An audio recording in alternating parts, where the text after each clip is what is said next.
Kasus Vina yang telah bebas, Saka mengaku sebagai korban salah tangkap polisi. Saka merasa mendapat tekanan dari polisi dan dipaksa mengaku sebagai pembunuh Vina. Pas baru nyampe, mau nganterin motor udah ada polisi. Saya datengin, saya kan ke situ niat cuma nganterin motor. Malah saya ikut ditangkap juga tanpa sebab apapun. Nggak ada penjelasan apapun. Langsung dibawa. Nyampe di Polresta, saya langsung dipukulin. Suruh mengakui apa yang bukan saya lakukan. Saya dipukulin, dijejekin, disiksa segala macam sampai setrum. Terus akhirnya Mas Saka ngaku. Siapa yang ngetrumnya, yang mukulinnya siapa? Yang mukulin, yang nyetrum itu anggota polisi semua. Tapi kita nggak tahu namanya. Namanya saya nggak tahu. Terus akhirnya ngaku Mas Saka. Akhirnya aku juga. Kenapa ngaku? Apa nggak kuat? Apa gimana? Akhirnya aku juga itu karena terpaksa. Karena terpaksa udah nggak kuat gitu. Udah nggak kuat lagi. Sementara itu, Komisioner Komnas HAM Anies Hidayah bilang kasus ini pernah dilaporkan ke Komnas HAM 2016 silam oleh sejumlah pelaku yang kini menjadi terpidana. Anies menambahkan saat itu para pelaku mengaku kesulitan berkomunikasi baik dengan keluarga maupun keluarga korban. Bahkan para pelaku mengaku kerap mendapat intimidasi selama pemeriksaan.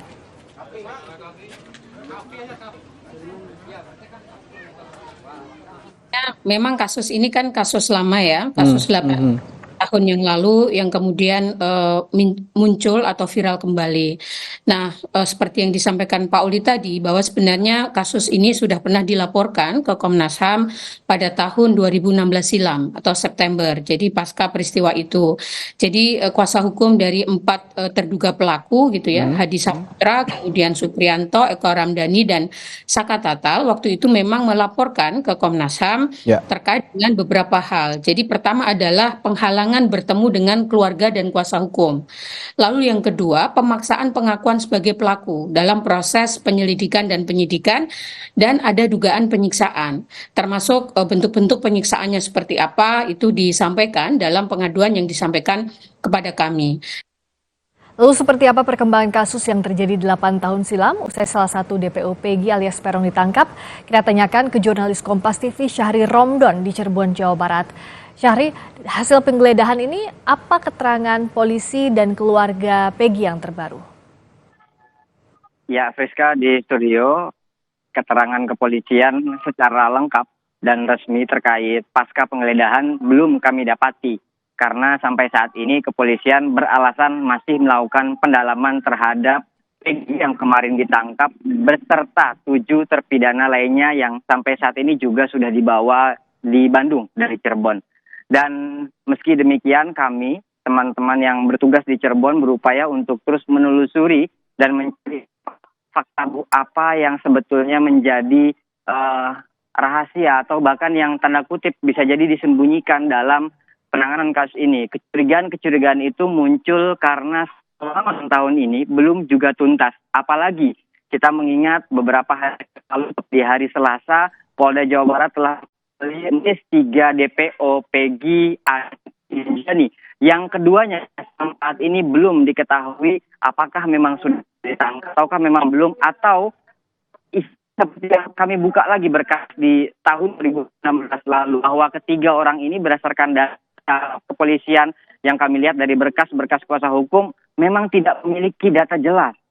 Mereka tidak memiliki foto sketsanya, bahkan alamat-alamat yang sangat menuju kepada mereka. Karena kecurigaan ini sangat menjadi beban pikiran, perlu telusuri kebenarannya, karena apakah memang mereka seperti yang dikhawatirkan. Arah kami akan kembali ke Anda, sampai di sini dulu laporannya, tapi usai azan maghrib bagi wilayah DKI Jakarta dan sekitarnya, kita akan ikuti lagi bagaimana perkembangan terkini kasus Vina dari Cirebon, tapi kita dengarkan terlebih dahulu kumandang azan maghrib berikut ini.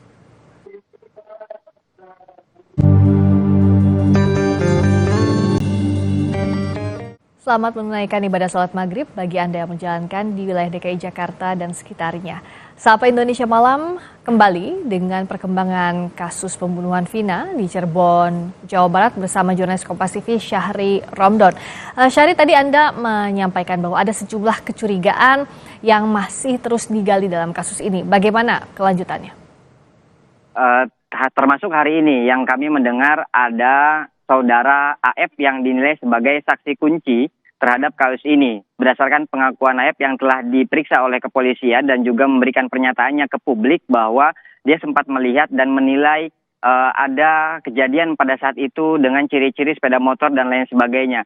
Namun saat kami coba untuk mengkonfirmasi kepada kuasa hukum terpidana, Ibu Titin menyampaikan bahwa sejak dulu DD dan AF disebut sebagai saksi kunci namun tidak pernah dihadirkan dalam persidangan.